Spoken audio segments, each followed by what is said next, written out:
বিসমিল্লাহির রহমানির রহিম আলহামদুলিল্লাহ ওয়াসসালাতু ওয়াসসালামু আলা রাসূলিল কারীম আম্মা বা'দ। সম্মানিত ভাই ও বোনেরা, আমরা আলোচনা করছিলাম আশ-শাফাআহ এই অধ্যায় নিয়ে। তো আশ-শাফাআহ এই অধ্যায়ের নবী সাল্লাল্লাহু আলাইহি ওয়াসাল্লামের যে তার জন্য যে শাফাআতগুলো খাস, সেই শাফাআতগুলো আলোচনা আমরা করছিলাম। তার মধ্যে আমরা ৩ নাম্বার শাফাআতে পৌঁছেছিলাম। ৩ নাম্বার শাফাআত থেকে আজকে আলোচনা শুরু হবে ইনশাআল্লাহ, যেটা নবী সাল্লাল্লাহু আলাইহি ওয়াসাল্লামের জন্য খাস। তা হচ্ছে আশ-শাফাআতু ফি তাখফীফিল আযাবি আম্মান ইয়াস্তাহিক্কু। যে ব্যক্তি শাস্তির যোগ্য হয়ে যাবে তার জন্য শাস্তি তাখফীফ করার শাফায়াত করা, শাস্তি কিছুটা লঘু করার শাফায়াত, এটি হচ্ছে নবী সাল্লাল্লাহু আলাইহি ওয়াসাল্লামের জন্য খাস একটি শাফাআত। এই শাফাআতটি হচ্ছে ওয়াহাদিহি আশ-শাফাআহ তাকুনু মিনান নবী সাল্লাল্লাহু আলাইহি ওয়াসাল্লাম লিআম্মিহি আবি তালিব। এবং এই প্রকার শাফাআহ নবী সাল্লাল্লাহু আলাইহি ওয়াসাল্লাম কর্তৃক তার চাচা আবু তালেব এর জন্য প্রযোজ্য হবে। আচ্ছা, আবু তালেব আপনারা যেমনটা জানেন যে তার চাচা এবং আলী রাদিয়াল্লাহু আনহুর বাবা, যিনি নবী সাল্লাল্লাহু আলাইহি ওয়াসাল্লামকে সারা জীবন সবচেয়ে বেশি সাহায্য যারা করেছেন তাদের মধ্যে অন্যতম, তার রিসালাতের প্রথম অবস্থায়।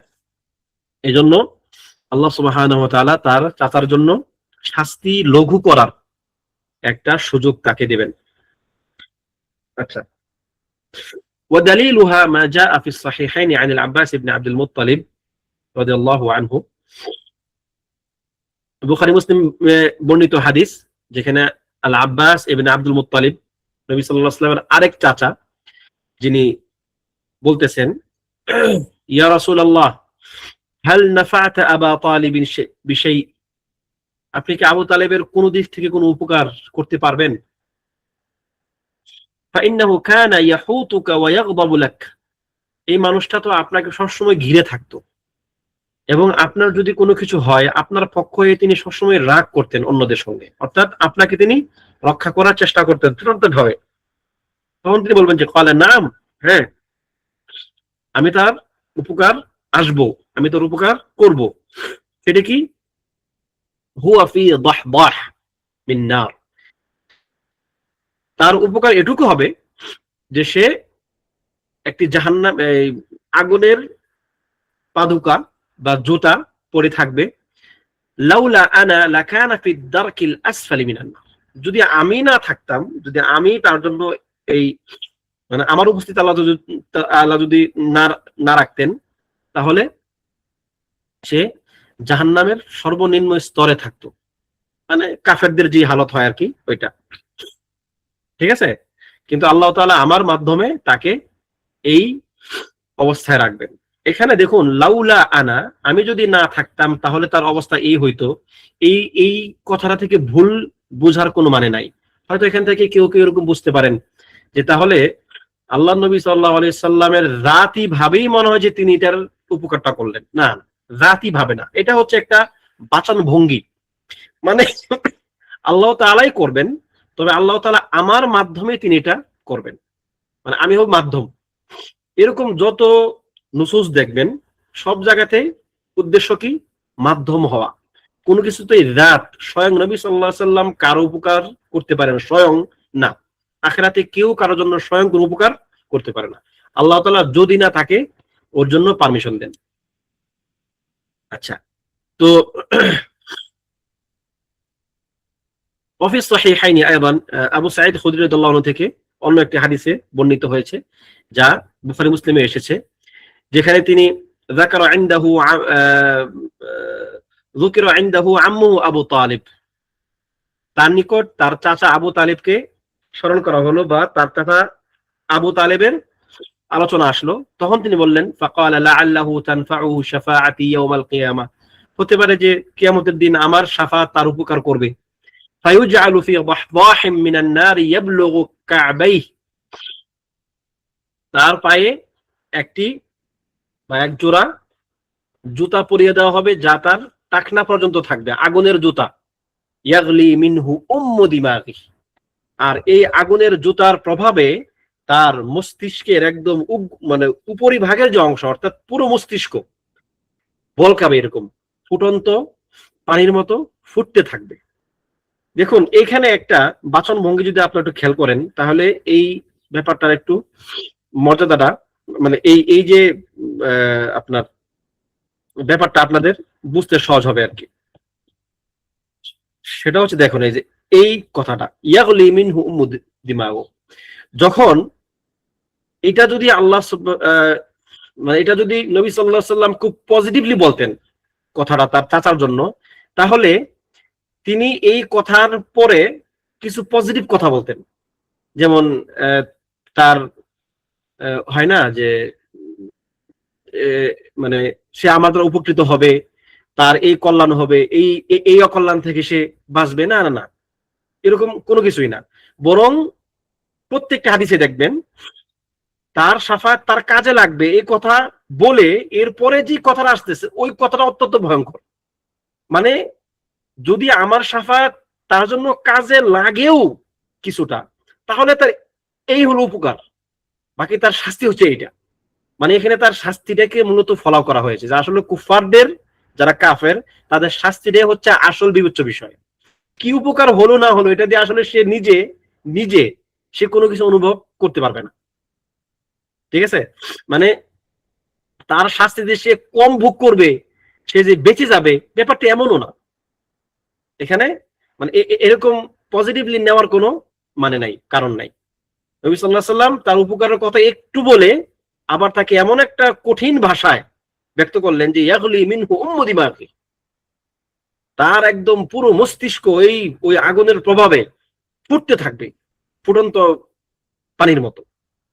মানে এটা ভয়ঙ্কর একটা শাস্তি এটা, কিন্তু এটাই হচ্ছে সবচেয়ে কম শাস্তি আর কি। তার মানে আসলে মুক্তি নাই, মুক্তি একদমই নাই। কিন্তু আল্লাহ নবী সাল্লাল্লাহু আলাইহি সাল্লাম রাহমাতাল লিল আলামিন, এবং নবী সাল্লাল্লাহু আলাইহি সাল্লাম তিনি মানুষের জন্য এত বড় রহমতের কারণ হলেন, আর তাকে যে ব্যক্তি সারা জীবন এত সাহায্য করলো তার জন্য এটা একটা সান্ত্বনা, বাস সান্ত্বনা পুরস্কার এটা। কিন্তু কাফেরদের জন্য কোনো মালিল যালিমিন মিন নাসির, জালেমদের কোনো নাসির নাই, কোনো সাহায্যকারী নাই। এখানে জালেম বলতে কি কাফের, কাফেরদের কোনো সাহায্যকারী নাই। কিয়ামতের দিন তারা অসহায় অবস্থায় তারা থাকবে জাহান্নামের মধ্যে। এই যে আবু তালেবের যে শাস্তি কম হবে, সে কিন্তু ভাববে না যে শাস্তি আমার কম হচ্ছে, বরং তার অনুভূতি ওইটাই হবে যে আমি মনে হয় জাহান্নামের সবচেয়ে কঠিন শাস্তি ভোগ করতেছি, জাহান্নামের কঠিন শাস্তি মনে হয় আমি ভোগ করতেছি। কারণ তার শাস্তি তো কম হচ্ছে না, আসলে তার মাথার মগজ ফুটতেছে। ওয়াইদুল্লু হাদিস আব্বাস আস-সাবিক, এর আগের যে হাদিসটি বর্ণিত হয়েছে আব্বাস রাদিয়াল্লাহু আনহু থেকে, সেই হাদিস থেকে বোঝা যায় আন্না সাবাবা শাফাআতির রাসূল সাল্লাল্লাহু আলাইহি ওয়াসাল্লাম লিআম্মিহি ফি তাখফিফিল আযাবি হুয়া দিফাউহু আনির রাসূল সাল্লাল্লাহু আলাইহি ওয়াসাল্লাম ওয়া নুসরাতিহি লা। যে ওই আগের হাদিস থেকে যেটা বোঝা যায় আব্বাস রাদিয়াল্লাহু আনহুর আগের হাদিস থেকে, যে এই যে তার জন্য নবী সাল্লাল্লাহু আলাইহি সাল্লামের শাফাআত শাস্তি কমানোর এটা উদ্দেশ্য কি, মূল কারণ কি? কেননা তিনি নবী সাল্লাল্লাহু আলাইহি সাল্লামকে অনেক বেশি সাহায্য করতেন এবং তার পক্ষ হয়ে অন্যদের সঙ্গে ঝগড়া করতেন। ওয়ালিদা কানা আহওয়ানু আহলিন নারি আযাবান ইয়াউমাল কিয়ামা, সে হবে কিয়ামতের দিন সবচেয়ে কম শাস্তিপ্রাপ্ত জাহান্নামী, অর্থাৎ জাহান্নামীদের মধ্যে সবচেয়ে কম শাস্তি সে পাবে। এটা হচ্ছে আমরা বুঝবো দূর থেকে যে আচ্ছা জাহান্নামের এই হলো শাস্তি আর এই হলো শাস্তি। যারা জান্নাতবাসী তারা বুঝবে এটা, যে এই তার শাস্তি সবচেয়ে কম হচ্ছে, কিন্তু যে শাস্তিতে ভোগ করবে তার কাছে কি এটা সেরকম মনে হবে না। ঠিক তদ্রুপ যেমন জান্নাতীদের ক্ষেত্রে এক অবস্থা হবে। যেমন ধরুন জান্নাতে তো অনেকগুলো স্তর থাকবে, উঁচু নিচু স্তর থাকবে, কিন্তু আল্লাহ তাআলা জান্নাতীদের অন্তরে মানে এরকম প্রশান্তি দিয়ে দিবেন যে সে কখনোই মানে ঈর্ষান্বিত হবে না যে কেন এই আপনার ইসমাইল ভাই আমার চেয়ে উপরে আছে জান্নাতে। সে দেখবে যে তার চেয়ে উপরে কেউ একজন আছে বা তার চেয়ে উপরে অনেকেই আছে, কিন্তু এই ব্যাপারটা তাকে কোনো প্রকার কষ্ট দিবে না। বিপরীতে যে উপরে আছে তাকে এই ব্যাপারটা স্বস্তি দিবে অনেক বেশি। কথা বোঝা গেল? মানে যে নিচে আছে জান্নাতের মধ্যে তাকে অন্য কেউ তার উপরে থাকারা তাকে কোনো কষ্ট দিবে না, মানসিক ভাবে কোনো দিক নিয়ে আসবে না, কারণ জান্নাতে কোনো কষ্ট নাই। কিন্তু যে উপরে আছে সে অনেক বেশি আনন্দ অনুভব করবে, মানে আনন্দ অবশ্যই তার বেশি হবে তার চেয়ে, কিন্তু এটা নিচের ব্যক্তি বুঝবে না, কিন্তু উপরের জন বুঝবে। আর জাহান্নাম হবে ঠিক উল্টোটা। জাহান্নামে হচ্ছে যে নাকি নিচে আছে, আপনার যে উপরে আছে জাহান্নামের শাস্তির দিক থেকে, সে নিচের লোকটাকে দেখে, মানে কি বলে, হ্যাঁ, যে উপরে আছে সে নিচের লোকটাকে দেখে তার শাস্তির তীব্রতা অনুভব করবে, কিন্তু যে নাকি কম শাস্তি পাচ্ছে সে ওই ব্যক্তিকে দেখে তার শাস্তি কম অনুভব করবে না, কারণ ওইটা হচ্ছে একটা শাস্তি অনুভবের জায়গা। মানে কারোই মনে হবে না যে আমি অন্য কারো চেয়ে কম শাস্তি পাচ্ছি, এটা কারোই মনে হবে না। কিন্তু যে বেশি শাস্তি পাচ্ছে তার শাস্তি আরো বেশি কি হবে, অনুভব হবে, যে কম শাস্তি পাচ্ছে তার চেয়ে।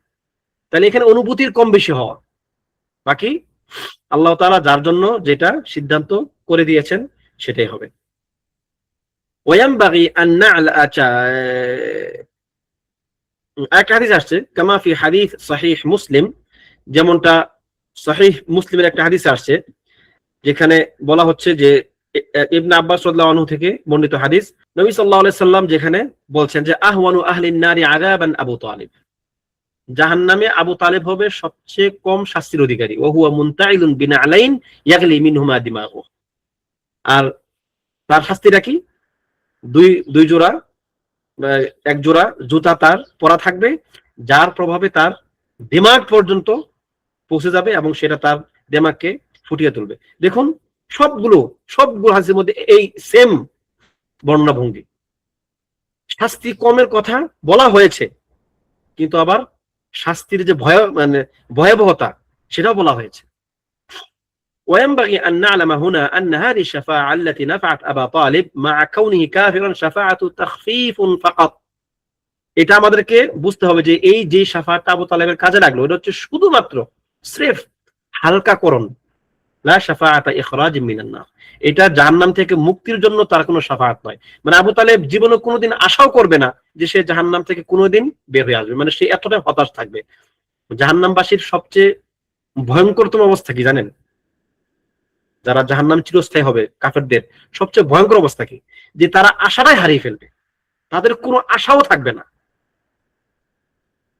মুমিনদের তো একটা আশা থাকবে, আল্লাহ তাআলা শাস্তি যাই দিক না কেন এক সময় আমি বের হব, যারা জাহান্নামে যাবে মুমিনদের মধ্যে, মুওয়াহিদদের মধ্যে।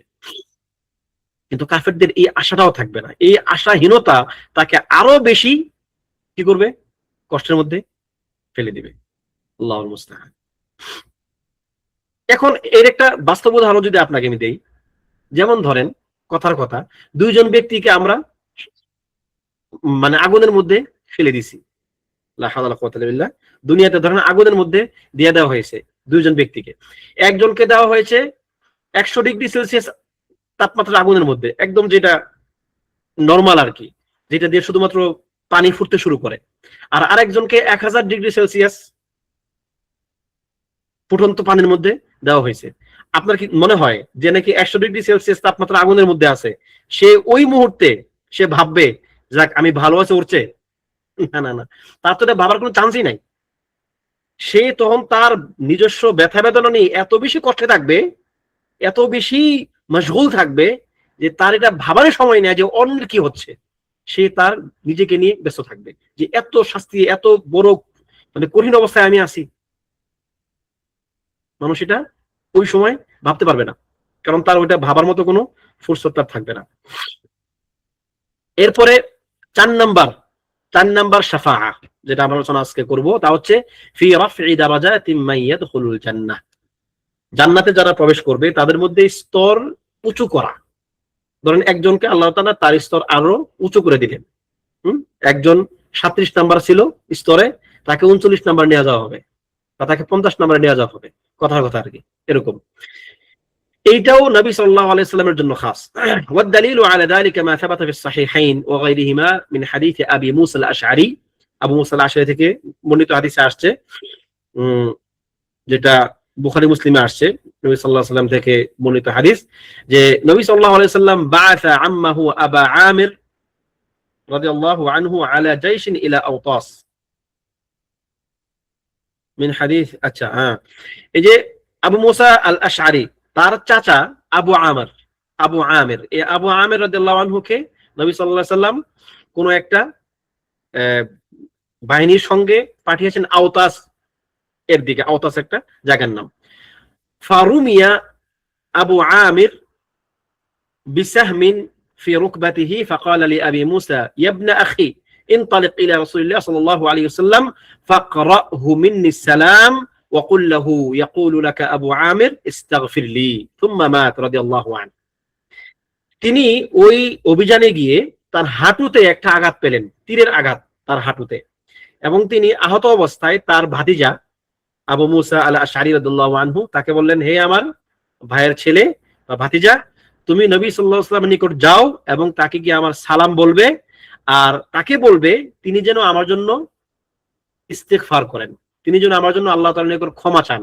এই কথা বলে তিনি মারা গেলেন। তখন ثم رجع আবু মুসা ইলা নবী সাল্লাল্লাহু আলাইহি ওয়াসাল্লাম ওয়া আখবারাহু খবর আবি আমির, এবং তিনি তার চাচার সংবাদ এসে নবী সাল্লাল্লাহু আলাইহি ওয়াসাল্লামকে দিলেন। ওয়া ক্বালা লাহু ইন্না আবা আমির ইয়াকুলু লাকা ইস্তাগফির লি, এবং তিনি বললেন যে হে রাসূলুল্লাহ আপনি আমার জন্য ইস্তিগফার করেন। আবু আমিরের এই বার্তাটা তিনি তার নিকট পৌঁছে দিলেন, তার চাচার বার্তা। তখন নবী সাল্লাল্লাহু আলাইহি ওয়াসাল্লাম তার জন্য দোয়া করলেন। দোয়ার আগে তিনি ওযু করলেন, না দুঃখিত, ফাদা রাসূল সাল্লাল্লাহু আলাইহি ওয়াসাল্লাম বিমা, নবী সাল্লাল্লাহু আলাইহি ওয়াসাল্লাম পানি আনতে বললেন এবং তিনি ওই পানি দ্বারা ওযু করলেন। সুম্মা রাফা ইয়াদাইহি, এরপর তিনি তার দুই হাত উপরে তুললেন। সুম্মা ক্বাল আল্লাহুম্মা গফির লি উবাইদ ইবনে আবি আমির, হে আল্লাহ আপনি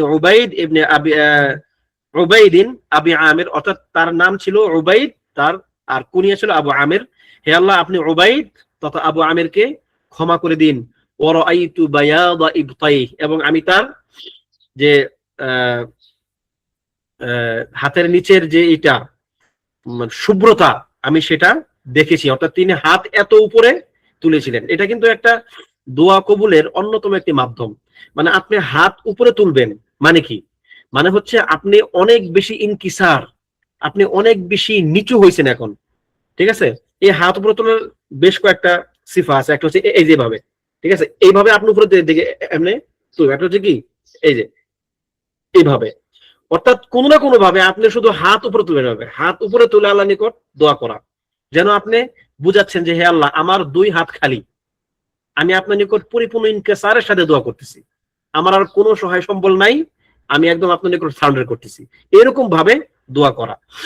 তো নবী সাল্লাল্লাহু আলাইহি ওয়াসাল্লাম তার জন্য এরকম ভাবে দোয়া বালিগ, মানে খুব মানে শক্তভাবে তিনি তার জন্য দোয়া করলেন, খুব অনুনয় বিনয় করে। সুম্মা ক্বাল, তারপর তিনি বললেন আল্লাহুম্মা জাআলহু ইয়াউমাল কিয়ামাতি ফাওকা কাসীরিম মিন খালকিক, হে আল্লাহ আপনি আবু আমিরকে কিয়ামতের দিন আপনার অনেক সৃষ্টির উপরে মর্যাদা দেন। আও মিনান নাস, অর্থাৎ মানুষ অথবা আপনার অনেক সৃষ্টির উপরে তাকে মর্যাদা দেন। ফাকুলতু, তখন আমি বললাম ওয়ালিয়া ইয়া রাসূলুল্লাহ ফাস্তাগফির, হে আল্লাহ রাসূল আপনি আমার জন্য একই রকম দোয়া করেন, আপনি আমার জন্য ইস্তিগফার করেন। তখন ফাকাল নবী সাল্লাল্লাহু আলাইহি ওয়াসাল্লাম আল্লাহুম্মা গফির লি আব্দুল্লাহ ইবনে কাইস যামবাহু, হে আল্লাহ আপনি আব্দুল্লাহ ইবনে কাইসেও তার গুনাহগুলো ক্ষমা করে দেন। এই আব্দুল্লাহ ইবনে কাইস কে? আবু মুসা আল আশআরি রাদিয়াল্লাহু আনহু।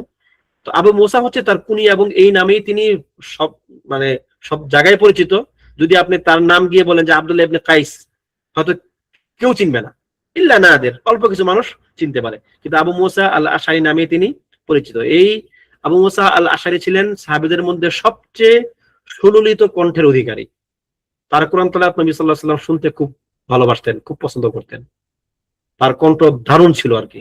এবং নবী সাল্লাল্লাহু আলাইহি ওয়াসাল্লাম তাকে বলেছিলেন যে উতিতা মিজমারাম মিন মাজামিরি দাউদ, দাউদের যে কণ্ঠের যে যে ঝন, এটা কি তুলে রাখে, মানে কণ্ঠের যে জাদুকরী অবস্থা, তুমি এরই একটু অংশ তুমি পেয়েছো। সুবহানাল্লাহ। ওয়া আদখিলহু ইয়াওমাল কিয়ামাতি মুদখালান কারীমা, হে আল্লাহ আপনি আব্দুল্লাহ ইবনে কাইসকে ক্ষমা করুন এবং তাকে জান্নাত কিয়ামতের দিন আপনি তাকে সম্মানজনক প্রবেশদ্বার দিয়ে প্রবেশ করান, অর্থাৎ তার জন্য তিনি আখিরাতে বা কিয়ামতের দিন বিশেষ মর্যাদার দোয়া করলেন। ওয়াকাদ ইস্তাদাল্লা বিহাদাল হাদিস, এখন কথা হচ্ছে যে এই হাদিস দ্বারা আমরা বুঝবো কিভাবে যে এটা যে জান্নাতের মধ্যে উঁচু স্থান দেওয়ার, তার স্তর বৃদ্ধি করার দলিল এটা। তো এই হাদিস দ্বারা অনেক ইমামগণ, অনেক ওলামায়ে কেরাম ইস্তিদলাল করেছেন, তাদের মধ্যে অন্যতম কে ইবনে কাসির রাহিমাহুল্লাহ ইস্তিদলাল করেছেন যে আলা হাদা নাউ মিনাশ শাফাআহ, এটি হচ্ছে এক প্রকার শাফাআহ, এক প্রকার শাফাআহ। তার মানে কি দেখুন, ওয়া আদখিলহু ইয়াউমাল কিয়ামাতি মুদখালান কারীমা, একটা বিশেষ দোয়া। তারপরে কি, হে আল্লাহ আপনি উবাইদ আবু আমিরকে আপনার অনেক সৃষ্টির উপরে মর্যাদা দেন, তার মানে সে এমনিতেই মর্যাদাবান, কিন্তু তাকে আপনি তার মর্যাদা আরো বাড়িয়ে দেন। এটা একটা বিশেষ শাফাআত। ওয়াল মাকসুদ, উদ্দেশ্য হচ্ছে আন্না নবী সাল্লাল্লাহু আলাইহি সাল্লাম হুনা দাআ লি আবি আমির ফি রাফই দারাজাতিহি ফিল জান্নাহ, এখানে নবী সাল্লাল্লাহু আলাইহি সাল্লাম আবু আমিরের জন্য জান্নাতে তার অবস্থান বা স্তর বৃদ্ধির জন্য দোয়া করেছেন। তাহলে এটা গেল একটা, এটাও নবী সাল্লাল্লাহু আলাইহি সাল্লামের জন্য খাস। এরপরে হচ্ছে আন-নাউউল খামিস, ৫ নাম্বার প্রকার শাফাআতের, আশ-শাফাআতু ফি দুখুলিল জান্নাতি বিলা হিসাব। জান্নাতের মধ্যে তো অনেক মানুষ প্রবেশ করবে, অনেক মানুষ প্রবেশ করবে জাহান্নামের শাস্তি ভোগ করে, তার পাপের শাস্তি ভোগ করে সে জাহান্নামে প্রবেশ করবে, কিন্তু এক প্রকার মানুষ প্রবেশ করবে কোনো প্রকার হিসাব ছাড়া। তো এই হিসাব ছাড়া কাউকে কাউকে প্রবেশ করানোর জন্য একটা বিশেষ শাফাআত। ইয়াদুল্লু আলাইহি মা সাবাতা ফি সাহিহাইন আন ইবনে আব্বাস, ইবনে আব্বাস রাদিয়াল্লাহু আনহু থেকে বর্ণিত হাদিস, যা বুখারী মুসলিমে এসেছে। এই হাদিস থেকে এটি সাবিত হয়, যেখানে নবী সাল্লাল্লাহু আলাইহি সাল্লাম বলছেন, উরিদাত আলাইয়াল উমাম, আমার নিকট বা আমার সামনে সমস্ত জাতি গোষ্ঠীগুলোকে উপস্থিত করা হলো। কিভাবে সেটা আমরা জানি না, মানে তার দৃষ্টিগোচর করা হলো সকল জাতিগুলোকে, বিভিন্ন জাতি, মুসার জাতি, ঈসার জাতি, কওম, বিভিন্ন নবীর কওমকে আমার সামনে নিয়ে আসা হলো। ফাআখাযা আন-নাবিয়্যু ইয়ামুররু মাআহুল উম্মাহ, তাদের মধ্যে আমি এমন নবীকে দেখেছি যার সঙ্গে তার জাতি, মানে বেশ অনেকগুলো মানুষ তার সঙ্গে হাঁটতেছে, তার মানে তার অনুসারী সংখ্যা বেশ ভালো পরিমাণে। ওয়া নাবিয়্যু ইয়ামুররু মাআহুন নাফার, এবং এমনও নবী ছিল যার সঙ্গে হাঁটতেছিল বা যার সঙ্গে আসতেছিল একটা ছোট্ট দল, মানে 3 থেকে 10 বা এইরকম আর কি, ঠিক আছে না। নাফার মানে একটা মানুষের একটা একটা অংশ, কিছু মানুষ। ওয়ান নাবিয়্যু ইয়ামুররু মাআহুল আশারা, এবং কোন কোন নবীর সঙ্গে 10 জন সংখ্যা তাদের উম্মত, চিন্তা করে দেখেন। ওয়ান নাবিয়্যু ইয়ামুররু মাআহুল খামসা, কারো সঙ্গে 5 জন। ওয়ান নাবিয়্যু ইয়ামুররু মাআহু ইয়ামুররু ওয়াহদাহু, আর কোন কোন নবী তিনি একাই আসতেছেন, সুবহানাল্লাহ। কোন কোন নবী তিনি সারা জীবন দাওয়াত দিয়েছেন, একজন মানুষও তার দাওয়াত কবুল করে নাই, একজন মানুষও না। সুতরাং হতাশার কোনো কারণ নেই, নবীগণকে আল্লাহ তাআলা এরকম ভাবে পরীক্ষা করেছেন। ফাইন কাযযাবুকা ফাকাদ কুযযিবাত রাসূলুম মিন ক্বাবলিক, আল্লাহ তাআলা তার নবীকে সান্ত্বনা দিচ্ছেন, যদি আপনাকে কুরাইশরা বা মক্কাবাসীরা অস্বীকার করে, আপনাকে মিথ্যারোপ করে, আপনাকে না মানে, আপনার মন খারাপ করার কোনো কিছু নাই, আপনার পূর্বে অনেক নবীকে এরকম মিথ্যারোপ করা হয়েছে। সুতরাং মানে হতাশার কোনো কারণ নেই দাওয়াতের ফিল্ডে, ঠিক আছে। তাহলে ফানাযারতু ফাইদা সাওয়াদুন কাসীর, এরপর আমি একটা দিকে ফিরলাম, দেখলাম যে বিরাট বড় একটা সংখ্যা, মানুষের একটা বড় একটা সংখ্যা। কুলতু ইয়া জিবরিল হাযিহি হাউলাই উম্মতি, হে জিবরিল এটা কি আমার উম্মত নাকি? তখন তিনি বললেন, ক্বালা লা, না, তিনি এই এই অংশটা আপনার উম্মত নয়। ওয়ালাকিন উনজুর ইলাল উফুক, আপনি ওই দিগন্তের দিকে তাকান, মানে আকাশের একটা দিকের দিকে আপনি তাকান, যেটা অনেক প্রশস্ত জায়গা নিয়ে আছে আর কি, ওদিকে তাকান। ফানাযারতু ফাইদা সাওয়াদুন কাসীর, আমি যখন ওদিকে তাকালাম দেখলাম যে অনেক, তার চেয়ে বড় একটা সংখ্যা। কল, তখন তিনি বললেন, হাউলাই উম্মাতুক, এরা হচ্ছে আপনার উম্মত, মানে বিরাট বড় একটা সংখ্যা। ওয়া হাউলাই ৭০ আলফান কুদ্দামাহুম লা হিসাব আলাইহিম ওয়ালা আযাব, এবং তাদের সামনে রয়েছে ৭০,০০০ মানুষ, যাদের কোনো হিসাব এবং কোনো আযাব হবে না। এই তাদের মধ্যে ৭০,০০০ মানুষ, আপনারা সেটা কিতাব তাওহীদ অলরেডি পড়েছেন এই হাদিসটা। কুলতু লিমা, আমি তখন তাকে বললাম যে এই ৭০,০০০ মানুষকে কেন শাস্তি দেওয়া হবে না, কারণটা কি? কল, তখন জিবরিল বললেন, কানু লা ইয়াকতাউন, তারা কাই করতো না, তারা লোহা গরম করে জখমের জায়গায় ছাকা দিয়ে চিকিৎসা করা যে পদ্ধতি, তারা সেটা গ্রহণ করতো না। এটা একটা প্রাচীন পদ্ধতি, জখমের জায়গা চিকিৎসা করার একটা প্রাচীন পদ্ধতি, এটা লোহা গরম করে সেখানে ছাকা দেওয়া। প্রথম গুণ, তারা এই কাজটা করতো না। ওয়ালা ইয়াস্তারকুন, এবং তারা রুকিয়া অন্যের কাছ থেকে নেওয়ার জন্য তারা রুকিয়া চাইতো না অন্যের কাছে যে ভাই আপনি আমাকে একটু রুকিয়া করে দেন, তারা সেরকম চাইতো না। ওয়ালা ইয়াতাতায়্যারুন, তারা তাতায়্যুর করতো না। তাতায়্যুর মানে হচ্ছে তাশাউম, মন্দ লক্ষণ নেওয়া, কোন একটা ঘটনা থেকে মন্দ লক্ষণ নিয়ে সেই অনুযায়ী আমল করা। ঘর থেকে বের হয়েছে, একটা পাখি দিয়ে যে বাম দিকে উড়ে গেছে, এ রে আজকে মনে হয় খুব একটা শুভ না যাত্রা, যাত্রা শুভ না, সুতরাং ঘর থেকে বের হওয়া যাবে না। অথবা ধরেন যে একটা পাখি ছাড়বে, পাখি যদি ডান দিকে যায় তাহলে যাত্রা শুভ, বাম দিক গেলে শুভ নাই। ঘর থেকে বের হইতেছে কাক, আরে সকালবেলা উঠে কাক দেখলাম, আজকে দিনটাই মাটি। দেখছেন এই যে এগুলা, মানে একটা যেটাকে সে অপছন্দ করে এরকম অপছন্দনীয় কোনো জিনিস দেখে সেখান থেকে একটা মন্দ ধারণা নিয়ে সেই অনুযায়ী নিজের আমলকে পরিচালিত করে, এটা হচ্ছে তাতায়্যুর। এই তাতায়্যুর যারা করে না তারাও ওই অংশ হবে। এবং চতুর্থ যেটা সবচেয়ে বড় গুণ, ওয়া আলা রাব্বিহিম ইয়াতাওয়াক্কালুন, এবং তারা তাদের রবের উপর পরিপূর্ণ তাওয়াক্কুল করে, পরিপূর্ণ নির্ভরতা তাদের রবের উপরে। এবং মূলত এই নির্ভরতার কারণেই হচ্ছে আগের তিনটা, এই যে লা ইয়াক্তাউন, সে কেন আগুনে ছেকা দেয় না, আল্লাহ ভরসা, যা হওয়ার হবে। লা ইয়াস্তারকুন, সে অন্য কারো কাছে কেন রুকিয়া চাইবে না, আল্লাহ ভরসা, আল্লাহ তাআলা রোগ দিয়েছেন তিনি সুস্থ করবেন। ওয়ালা ইয়াতাতায়্যারুন, আমার কাছে মন্দ লাগলেও ব্যাপারটা আসলে এরকম মন্দ কিছু নয়, কারণ সকল খায়ের এবং শার আল্লাহ তাআলার হাতে, সুতরাং যা হবার তাই হবে। মানে এইভাবে সে পরিপূর্ণভাবে আল্লাহ তাআলার প্রতি তার দিলটাকে ইনাবা করে এবং সে অন্য কোনো দিকে তাকায় না, এটা হচ্ছে তার সবচেয়ে বড় গুণ। এই জন্য আল্লাহ তাআলা তাকে মানে জান্নাতে দিবেন এবং কোনো প্রকার হিসাব আযাব ছাড়াই দিবেন। সুবহানাল্লাহ। তখন ফাকামা ইলাইহি উক্কাশা ইবনে মিহসান, একজন সাহাবী উক্কাশা বিন মিহসান,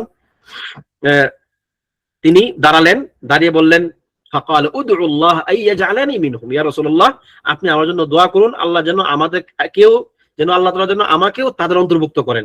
মূলত কিন্তু তিনি তাদের অন্তর্ভুক্ত ছিলেন না, মানে এই হাদিস থেকে আপনি বুঝবেন যে তিনি তাদের অন্তর্ভুক্ত ছিলেন না, কিন্তু তিনি একটা বিশেষ প্রেক্ষিতে তিনি তাদের অন্তর্ভুক্ত হয়ে গেলেন। তখন নবী সাল্লাল্লাহু আলাইহি সাল্লাম তাকে, নবী সাল্লাল্লাহু আলাইহি সাল্লাম তখন বললেন আল্লাহুম্মা জাআলহু মিনহুম, হে আল্লাহ আপনি উক্কাশা বিন মিহসানকে তাদের অন্তর্ভুক্ত করে দেন। সুম্মা কামা ইলাইহি রাজুলুন আখার, এরপর আরেকজন ব্যক্তি দাঁড়িয়ে বলল যে উদউল্লাহ আইয়াজআলানি মিনহুম, হে আল্লাহর রাসূল আপনি উক্কাশা বিন মিহসানের জন্য যেরকম দোয়া করেছেন আমার জন্য আপনি সেরকম দোয়া করেন, আমি যেন তাদের অন্তর্ভুক্ত হতে পারি। তখন তিনি বললেন ক্বালা সাবাকাকা বিহা উক্কাশা, যে আমার দোয়া পাওয়ার ক্ষেত্রে উক্কাশা তোমার আগে চলে এসেছে, মানে এখন আর এটার সুযোগ নাই, একটা চান্সই ছিল, সেটা উক্কাশা নিয়ে গেছে। তার মানে উক্কাশা রাদিয়াল্লাহু আনহু ওই অংশের অন্তর্ভুক্ত ছিলেন না যাদেরকে এই সমস্ত কারণে বিনা হিসেবে জান্নাতে দেওয়া হবে, কিন্তু নবী সাল্লাল্লাহু আলাইহি সাল্লাম তার জন্য বিশেষ করে দোয়া করলেন, নবী সাল্লাল্লাহু আলাইহি সাল্লাম তার জন্য বিশেষভাবে দোয়া করলেন, তিনি তাদের অন্তর্ভুক্ত হলেন। ঠিক আছে, আবার মনে করিয়ে দিচ্ছি এটা আল্লাহ তাআলা তাকদীরকে পরিবর্তন করে নাই, বরং আল্লাহ তাআলা উক্কাশা বিন মিহসানকে এভাবেই দিবেন বিনা হিসেবে জান্নাতে। মাধ্যমটা কি হবে, নবী সাল্লাল্লাহু আলাইহি সাল্লাম, তিনি তার জন্য এভাবেই ব্যাপারটাকে নির্ধারণ করেছেন। এবং এটা সকল ক্ষেত্রে আসলে এরকমই, যত আসবাব আছে না সকল ক্ষেত্রে এরকম। যেমন কথার কথা, আজকের ক্লাসটাতে আপনারা এখানে যারা আসছেন, যেমন ইসমাইল ভাই আমাদের সঙ্গে আজকে নতুন আসছেন, আল্লাহ তাআলা চেয়েছেন যে ইসমাইল ভাইকে আল্লাহ তাআলা আজকে এই হাদিসটা শোনাবেন। ঠিক আছে, এখন মাধ্যম কি হবে, মিসকিন আবু শামিল। এখন তিনি কোনো না কোনো মাধ্যমে সংবাদ পেয়েছেন, আজকে তিনি দার্সে আসছেন, আর আমিও আজকে দার্সে আসছি, তিনি আমার মাধ্যমেই তাকে হাদিসটা শোনালেন। এরকম আল্লাহ তাআলা যখন কোনো কিছু চান যে তিনি সেটা করবেন, তখন তিনি এর জন্য কারণ তৈরি করে নেন। ঠিক আছে, তাহলে মানে কি, কারণটা একটা সাবাব, মানে সাবাব একটা একটা মানে প্রভাব বিস্তার করতে পারে এমন একটা জিনিস, এটা এমনিতেই না, এর একটা কারণ আছে। কেন, আল্লাহু আ'লাম, আল্লাহু আ'লাম, আল্লাহ তাআলা অবশ্যই ভালো জানেন, তার এনে হিকমা আছে, আমরা সেটা জানি না। তিনি চাইলে পারতেন এই আহমদ উমরকে তিনি চাইলে পারতেন ঘুমে রেখেই রাতের বেলা স্বপ্নে দেখায় তিনি এই হাইয়া কিতাব পড়ায় ফেলতে, তিনি সেটা পারতেন, কিন্তু আল্লাহ তাআলা চেয়েছেন যে না, আহমদ উমর ঘুমে থেকে এই কিতাবটা না পড়ুক, সে কোনো না কোনো একজন ব্যক্তির কাছে গিয়ে এই কিতাবটা পড়ুক। তাহলে এটা কি, এখন তিনি একটা কারণ তৈরি করে দিয়েছেন, এই আর কি। এরপর আসুন ওয়াফিমা, তো এটা একটা গেল হাদিস যেখানে ব্যক্তিকে কোন প্রকার হিসাব আযাব ছাড়াই জান্নাতে দেওয়ার একটি মাধ্যম।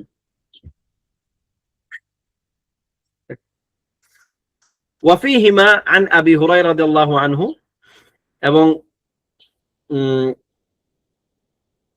আবু হুরায়রা রাদিয়াল্লাহু আনহু থেকে বর্ণিত হাদিস, যেখানে তিনি বলছেন যে আমি নবী সাল্লাল্লাহু আলাইহি সাল্লামকে বলতে শুনেছি। কি শুনেছেন বলতে? ইয়াদখুলুল জান্নাতা মিন উম্মতি জুমরাতুন হুম ৭০,০০০। আমার উম্মতের মধ্যে জুমরা, জুমরা মানে একটি বড় দল জান্নাতে প্রবেশ করবে। তারা কি? ৭০,০০০ মানুষ। তুদি উজুহুহুম ইদাআতাল কমারি লাইলাতুল বদর, তাদের চেহারাগুলো পূর্ণিমার রাতে চাঁদ যেমন উজ্জ্বল হয় সেরকম উজ্জ্বল হয়ে থাকবে তাদের চেহারাগুলো। বিশেষ করে এই ৭০,০০০ মানুষের অবস্থা এরকম হবে। ফাকামা উকাশা, এবং উকাশা রাদিয়াল্লাহু আনহু তখন দাঁড়িয়ে, ওই যে পরের অংশ ওইটাই, যে তিনিও তার জন্য দোয়া করতে বললেন, তখন নবী সাল্লাল্লাহু আলাইহি ওয়াসাল্লাম তার জন্য দোয়া করলেন। ঠিক আছে, তো এটা গেল একটা বিষয়। এরপরে ৬ নাম্বার প্রকার শাফাআতের, তা হচ্ছে কি আশ-শাফাআতু ফি আহলিল কাবাইর। কবিরা গুনাহ যারা করে, কবিরা গুনাহকারীদের জন্য বিশেষ শাফাআত। এখানে আল মুরাদ বি আহলিল কাবাইর আল উসাতু মিন আহলিত তাওহীদ, এরা হচ্ছে যারা তাওহীদ গ্রহণ করেছে, মুওয়াহহিদ, আল্লাহ তাআলা মুওয়াহহিদ বান্দা, তাদের মধ্যে যারা উসাত, যারা আল্লাহ তাআলার অবাধ্য হয়েছে বিভিন্ন সময়, হ্যাঁ, তাদের জন্য এটা।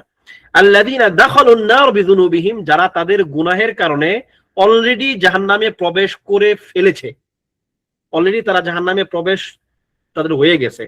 ফায়াশফাউ ফীহিমুর রাসূল সাল্লাল্লাহু আলাইহি ওয়াসাল্লাম ওয়া গায়রুহু লিইখরাজিহিম মিনান নারি বা'দা দুখুলিহা, এবং এক্ষেত্রে নবী সাল্লাল্লাহু আলাইহি ওয়াসাল্লাম সহ আরো অনেককে আল্লাহ তাআলা সুযোগ করে দিবেন যারা তাদের জন্য শাফাআত করবে, তাদেরকে ওইখান থেকে জাহান্নাম থেকে বের করার জন্য। অর্থাৎ এইটা হচ্ছে সবার জন্যই, বা অনেকের জন্য আম। আল্লাহ সুবহানাহু ওয়া তাআলা আরো অনেককেই এই সুযোগ দিবেন যে সেই জন্য শাফাআত করে। আচ্ছা, ইয়াদুল্লু আলাইহি হাদিসু আনাস ফি সাহিহাইন, এইটারও দলিল হচ্ছে সহিহাইনের মধ্যে বর্ণিত হাদিস, যা আনাস রাদিয়াল্লাহু আনহু বর্ণনা করেছেন, যেখানে নবী সাল্লাল্লাহু আলাইহি সাল্লাম বলছেন ইযা কানা ইয়াউমুল কিয়ামাতি। এই হাদিসটা পড়ার মতো কেউ আছে? আসলে আমি চাই যে আপনারা মাঝে মধ্যে একটু পড়েন।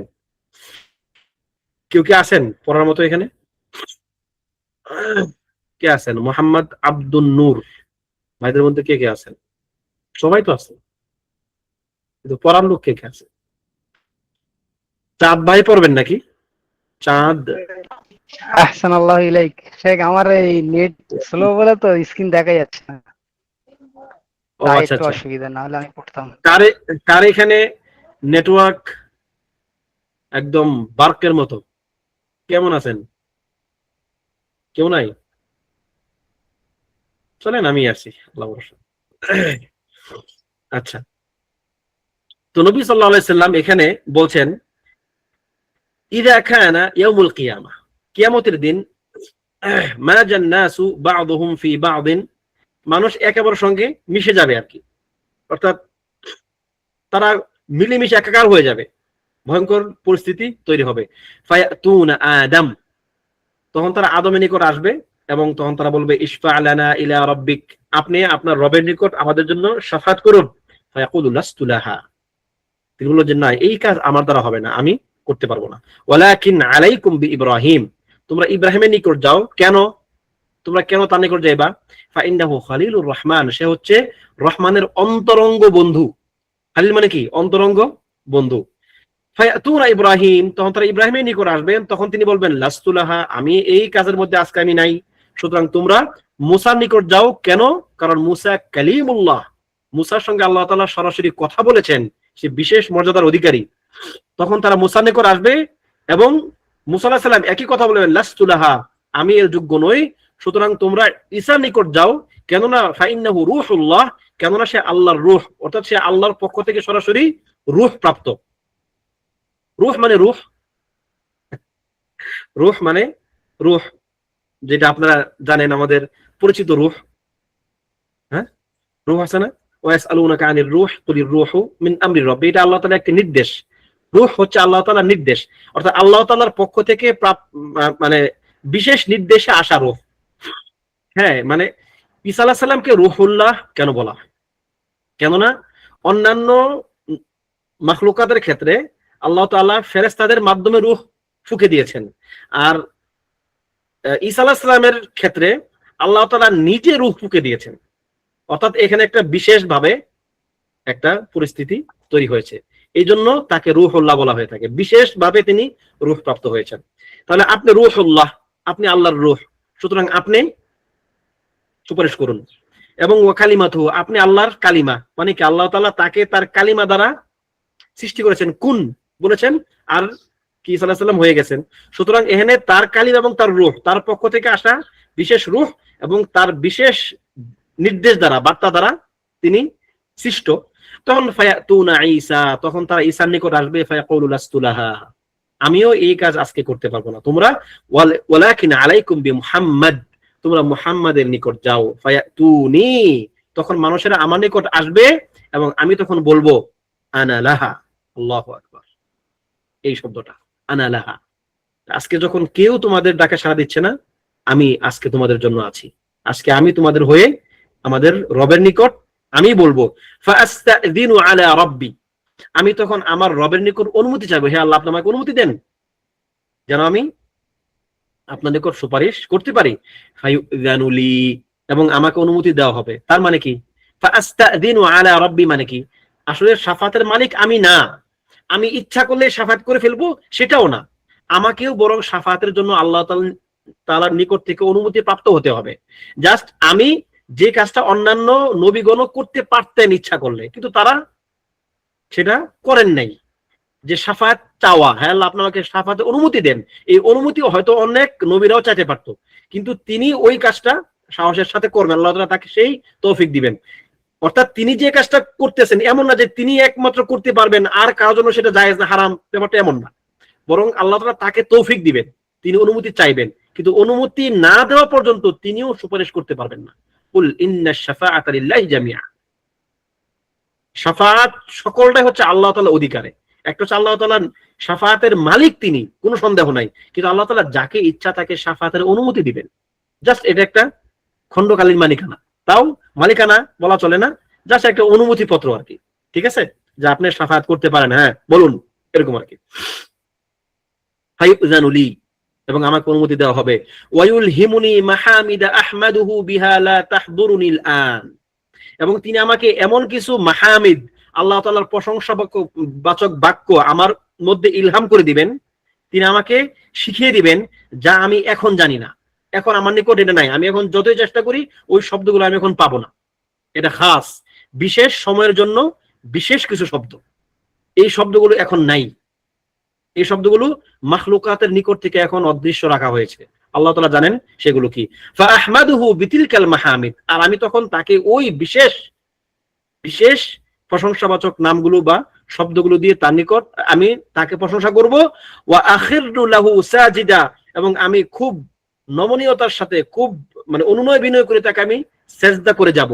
তখন তিনি আমাকে বলবেন ইয়া মুহাম্মদ, হে মুহাম্মদ, ইরফা রাসাক, আপনি আপনার মাথা উঠান, আপনি সেজদা থেকে উঠুন। ওয়াকুল ইউসমা লাক, এবং আপনি যা কিছু বলবেন আপনার কথা শোনা হবে। এখানে ইউসমা লাকা মানে কি? আসসাম কত প্রকার, কে বলতে পারবেন? আসসাম, ওয়াকুল ইউসমা লাক, এবং আপনি বলুন আপনার কথা শোনা হবে। আসসাম প্রধানত দুই প্রকার, মনে রাখবেন, আসসাম প্রধানত দুই প্রকার। একটা হচ্ছে আচ্ছা একজন লিখছেন, প্রধানত দুই প্রকার, একটা হচ্ছে আসসামউল আম, আসসামউল আম, একটা হচ্ছে আসসামউল খাস। আসসামউল আম কি? যেটা সাধারণ সাম, এর মুক্তাদা হচ্ছে আল ইদরাক, কোনো কিছুকে মানে ধারণ করতে পারা, হ্যাঁ শুধু শোনা, শুনেছে, শুধু শুধু শুনেছে, সাধারণ শোনা। আল্লাহ তাআলা আসসামউল আম আছে, সমস্ত সৃষ্টির ক্ষেত্রে তার আসসামউল আম আছে, সমস্ত সৃষ্টির মধ্যে তার আসসামউল আম আছে। দ্বিতীয় হচ্ছে আসসামউল খাস, বিশেষভাবে শোনা। এই বিশেষভাবে শোনার অনেকগুলো মুক্তাদা আছে, তার অনেকগুলো মানে মুক্তাদা মানে কি বাংলা, যাই হোক মুক্তাদা, আপনারা সেটা বাংলা জেনে নেবেন। মানে এই সামের কি কি রেজাল্ট? প্রথম সামের রেজাল্টটা কি? আল ইদরাক, সকল কিছু ধারণ করতে পারা। আসসাম, তিনি সব শুনেন, তিনি সকল কিছুকে তিনি ইদরাক করেন, ঠিক আছে। আর দ্বিতীয় যেটা সামিউল খাস, এটি হচ্ছে তার মুক্তাদা হচ্ছে আপনার আল ইস্তিজাবাতু ওয়াল ইসাবা ওয়াত তাহদিদ। আল ইস্তিজাবা ওয়াল ইসাবা ওয়াত তাহদিদ, অথবা আপনি ইন্তিফা বলতে পারেন, কোনো সমস্যা, আন-নাফা। এখন দ্বিতীয় যেটা খাস, এটি হচ্ছে ধরেন আল্লাহ তাআলা কারো ডাকে সাড়া দিবেন, অথবা কাউকে সওয়াব দিবেন, অথবা কাউকে হুমকি দিবেন, এই তিনটার যে কোনো একটা হবে। হ্যাঁ, তো এখানে ওয়াকুল ইউসমা আলাক, আপনি বলুন আপনার কথা শোনা হবে, এটা হচ্ছে কি মিন বাবিল ইজাবা, আপনার ডাকে সাড়া দেওয়া হবে। আপনি বলুন আপনার কথা আমি শুনছি, আমি আপনার ডাকে সাড়া দেব। আবার ধরুন এরকম আছে, যেমন সাহায্য করার অর্থে আসবে, ডাক সাড়া দেওয়ার অর্থে আসবে, আবার তাহদিদ হুমকি দেওয়ার অর্থে আসবে। যেমন দলিল কে দিতে পারবেন? যদি দলিল দিতে পারেন ইনশাল্লাহ পুরস্কার আছে। সাহস করে বলে ফেললাম, কারণ আমার মনে হয় কেউ কেউ পারবেন না। যে আসাম তাহদিদ অর্থে আসছে, কোরআনের একটা আয়াত দিতে হবে দলিল। আশরাফ ভাই আছেন? আশরাফ ভাই, আমি কিন্তু আপনার ভরসায় ভাই, আপনার ভরসায় পুরস্কার ঘোষণা করছি, দেখেন। জি, কে আছেন? একজনও নাই। একদিক থেকে আমি খুশি, একদিক থেকে বেজার। খুশি একদিক থেকে যে যাক তাহলে বাঁচা গেল, আর আরেক দিক থেকে বেজার যে কেন পাবেন না এটা। হুম, আচ্ছা আমি বলে দেই। লাকাদ সামিআ আল্লাহু কওলাল্লাযীনা ক্বালু ইন্নাল্লাহা ফাকীরু ওয়া নাহনু আগনিয়া। আল্লাহ তাআলা তাদের কথা শুনেছেন যারা বলে যে আল্লাহ গরিব, আল্লাহ দরিদ্র, আর আমরা ধনী।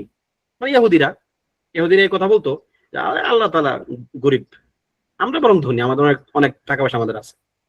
তাহলে আল্লাহ বলছেন লাকাদ সামিআ, আল্লাহ তাআলা তাদের কথা শুনেছেন, মানে কি তাহদিদ, এটা একটা হুমকি, যে শুনছে মানে তোমার আবার খবর আছে, তোমার কঠিন শাস্তি হবে। তাহলে আস-সামউল খাস, যেটা বিশেষ সামা, বিশেষভাবে আল্লাহ তাআলা শুনেন, এই বিশেষভাবে শোনাটা হচ্ছে যে কখনো কখনো ভালো অর্থে আসবে, যে তিনি তাকে ইসাবা করবেন, তিনি তার ডাকে সাড়া দিবেন, তিনি তাকে নুসরাহ করবেন। আবার কোনো কোনো তিনি তাকে হুমকি দিবেন, মিন বাবিত তাহদিদ। ঠিক আছে, তাহলে এটাও মাথায় রাখবেন। তাহলে এখানে ওয়াকুল ইউসমা লাক, আপনি বলুন আপনার কথা শোনা হবে, মানে কি ইস্তাজাবু লাক, আপনার ডাকে সাড়া দেওয়া হবে। সামি আল্লাহু লিমান হামিদা, কে বলতে পারবেন এটা কি? সামি আল্লাহু লিমান হামিদা আমরা প্রত্যেকেই পড়ি, প্রত্যেকদিন সালাতের মধ্যে রুকুতে করার সময়, যে আল্লাহ তার ডাক শুনেছেন, যে তার প্রশংসা করেছে। এখানে শুনেছেন তিনি, এটা কোন অর্থে আসবে? প্রথম কথা, আস-সামউল আম নাকি আস-সামউল খাস? যদি আস-সামউল খাস হয় তাহলে এর মুক্তাদাটা কি, কে বলতে পারবেন? এটা বললে পুরস্কার নাই, কারণ এটা একটু মাত্র বলছি, অনেকেই পারবেন। তাও দেখেন যদি একজন পারেন তাহলে হয়তো বিবেচনা করতেও পারি পুরস্কার দেওয়ার ক্ষেত্রে। খাস, এর মুক্তাদাটা কি? মুক্তাদা, এর মুক্তাদাটা কি?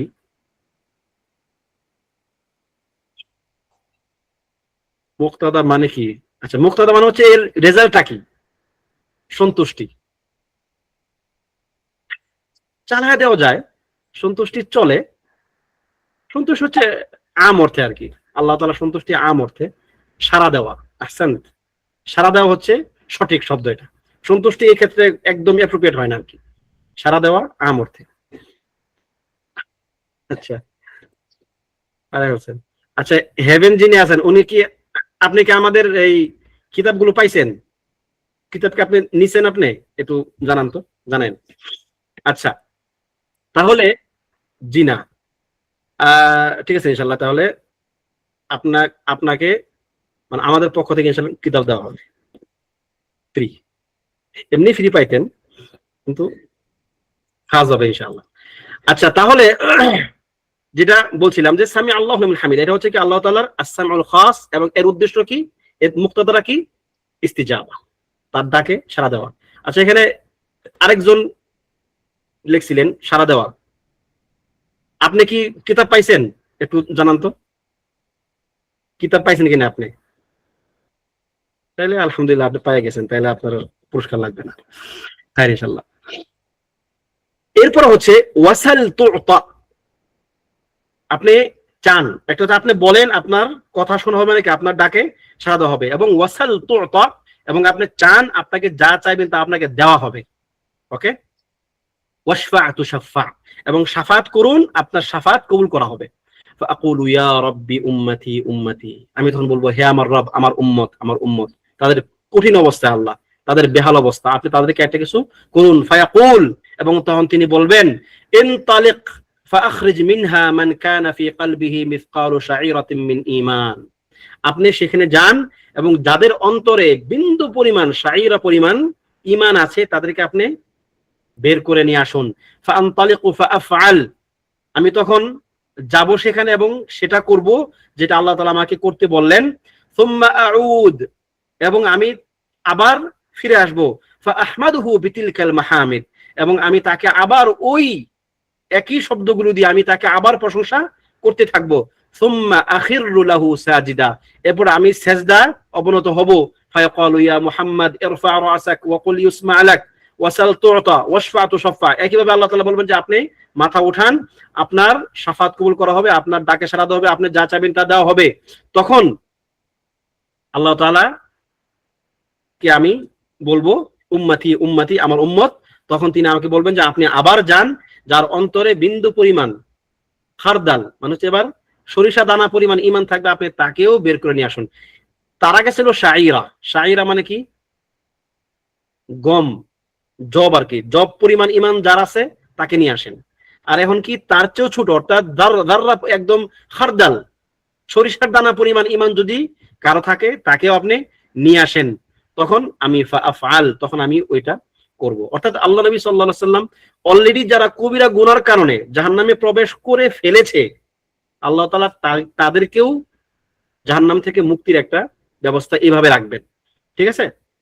মান ইয়াশফা গায়রা নবী মুহাম্মদ সাল্লাল্লাহু আলাইহি সাল্লাম, নবী মুহাম্মদ সাল্লাল্লাহু আলাইহি সাল্লাম ছাড়া অন্য আর কে সুপারিশ করবে? মানে সুপারিশ, এই যে শাফাআ, এটা কি শুধুমাত্র মুহাম্মদ সাল্লাল্লাহু আলাইহি সাল্লামের জন্য খাস নাকি অন্যদের জন্যও আছে?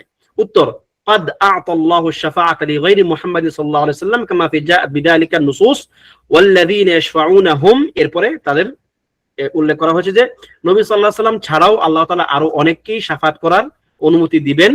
যাদেরকে অনুমতি দেওয়া হবে, যাদের ব্যাপারে নুসুস আসছে, দলিলগুলো আসছে, তারা হচ্ছেন কি, এক নাম্বার আল মালাইকা, ফেরেশতাদেরকে অনুমতি দেওয়া হবে। কোন ফেরেশতাকে মুমিনদের জন্য শাফাত করার অনুমতি দেওয়া হবে। দ্বিতীয় কি, আল আম্বিয়া আলাইহিস সালাতু ওয়াস সালাম, নবীগণকে অনুমতি দেওয়া হবে, উমুমান সকল নবীগণকেই। এবং আল মুমিনুন, মুমিন বান্দাদেরকে অনুমতি দেওয়া হবে জান্নাতে, মানে বিশেষ করে যারা জাহান্নামে প্রবেশ করে ফেলেছে তাদেরকে বের করার ক্ষেত্রে। আর শুহাদা, শহীদদেরকে অনুমতি দেওয়া হবে। তারপর আউলাদুল মুমিনিন, মুমিনদের যারা সন্তান তাদেরকে অনুমতি দেওয়া হবে, যারা ছোটকালে মারা গিয়েছে মূলত। যেমন সহিহ মুসলিমে আবু হুরায়রা রাদিয়াল্লাহু আনহু থেকে বর্ণিত হাদিসে আসছে যে নবী সাল্লাল্লাহু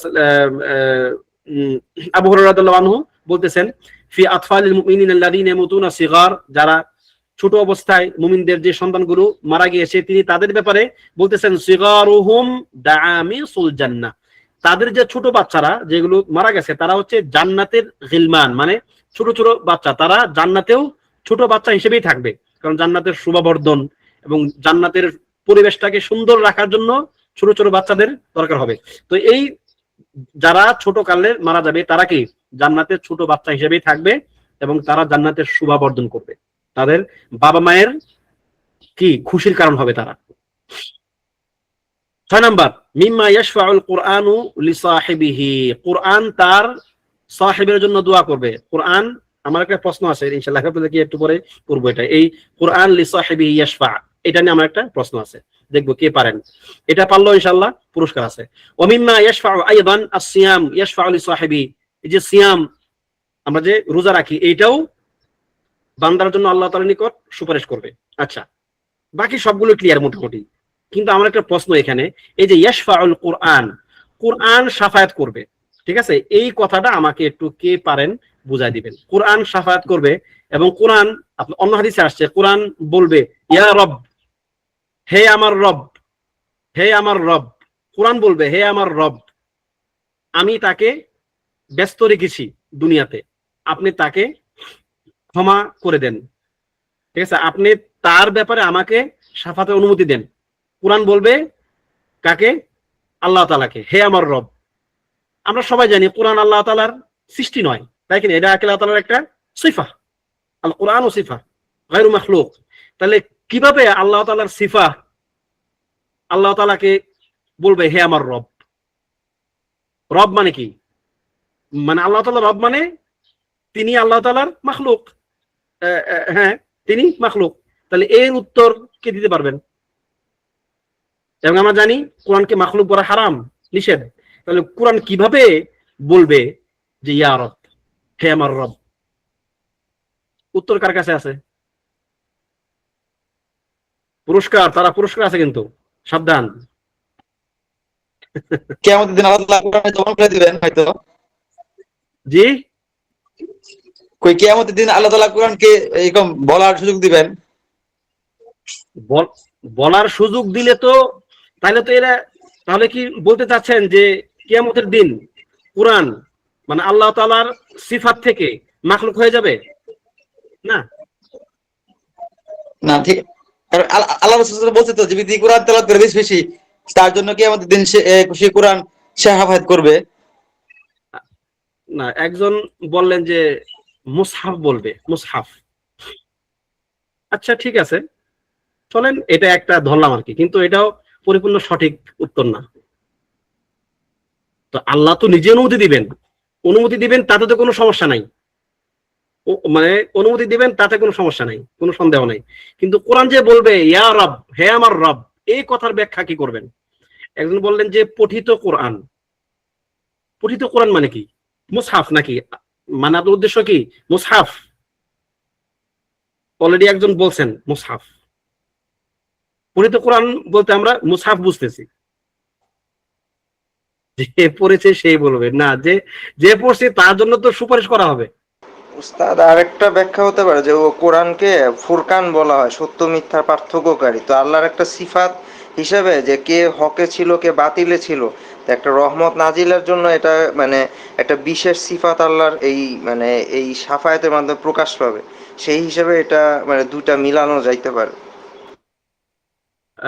এটা সম্ভবত আপনি যেটা বললেন আব্দুল নূর ভাই, এটা আমাদের এই টপিকের সঙ্গে সম্ভবত যাবে না আর কি, সম্ভবত। মানে কোরআন আল্লাহকে তার রব বলবে কিভাবে, কোন বিবেচনায়? সম্ভবত এই প্রশ্নের উত্তর এটা না আর কি, আল্লাহু আ'লাম। একদম বলেন যে আমরা কণ্ঠনালী দিয়ে ভয়েসটা উচ্চারণ করেছি, সেটা মানে কাছাকাছি সবাই যাচ্ছে আর কি, কিন্তু ক্লিয়ার করে যে একটা কথা কেউ বলবে, এটা এখনো কারো কাছ থেকে পাচ্ছি না। কেন পাচ্ছি না? সম্ভবত আপনাদেরকে এটা তো আগে একদিন বলেছিলাম, খুবই ইজি। বললে বলো যে আচ্ছা এটা তো জানি আমরা, এরকম বলবেন আর কি, যদি বলে ফেলি। তবে যিনি লাস্টে উত্তর দিলেন তারটা সবচেয়ে কাছে হয়েছে আর কি, সবচেয়ে নিকটবর্তী উত্তর হচ্ছে এটা। ঠিক আছে, এটা হচ্ছে কোরআন বলবে মানে তার আমল, সে যে আমলটা করবে না, সে কোরআন তেলাওয়াত করবে, তার ওই আমলটাকে আল্লাহ তাআলা কোরআন হিসেবে, কারণ সে তো আসলে কোরআন, ওই যে আমলটা স্বয়ং আল্লাহ তাআলার কালাম না, আল্লাহ তাআলার কালাম তো স্বয়ং তার সিফা। তার সিফা কখনো আল্লাহ তাআলাকে তার রব বলতে পারে না, ঠিক আছে? কিন্তু তার যে তিলাওয়াত, সে যেটাকে তিলাওয়াত করেছে, তার আমল, এই আমলটা আল্লাহ তাআলার নিকট সুপারিশ করবে যে হে আল্লাহ, আমি তাকে ব্যস্ত রেখেছি, কোরআন তিলাওয়াতের আমলটা। তো এই জন্য বললাম যে সর্বশেষ যিনি বলছেন যে আমরা কণ্ঠনালী দিয়ে যে ভয়েসটা উচ্চারণ করেছি, সেটা মানে তার আমলটা আর কি, এটা সবচেয়ে নিকটবর্তী আর কি, কাছাকাছি। আমল এটা বললে সবচেয়ে একদম ক্লিয়ার হইতো উত্তরটা। ঠিক আছে, চলে ইনশাআল্লাহ। ঠিক আছে, ইনশাআল্লাহ আপনার জন্য পুরস্কার থাকবে, সমস্যা নেই। এখন আমাদের পুরস্কার হচ্ছে শুধুমাত্র বই। আমাদের আলহামদুলিল্লাহ অনেক বই আছে, এখন আপনাদেরকে বই পুরস্কার দেবো ইনশাআল্লাহ। আচ্ছা, ঠিক আছে, তাহলে আজকে আমরা এখানেই শেষ করতে চাই আমাদের ক্লাসের অংশ। এরপরে যদি কারো কোনো প্রশ্ন থাকে ইনশাআল্লাহ করতে পারবেন। আল্লাহ সুবহানাহু ওয়া তাআলা আজকে আমাদেরকে যতটুকু জানার বোঝার তৌফিক দিলেন, সেই অনুযায়ী আমল করার তৌফিক দান করুন। আল্লাহ তাআলা তার নবীর শাফায়াতের যোগ্য আমাদেরকে করে তুলুন, আমিন। ওয়া সাল্লাল্লাহু ওয়া সাল্লামা আলা নাবিয়িনা মুহাম্মদ ওয়া আলা আলিহি ওয়া সাহবিহি আজমাইন।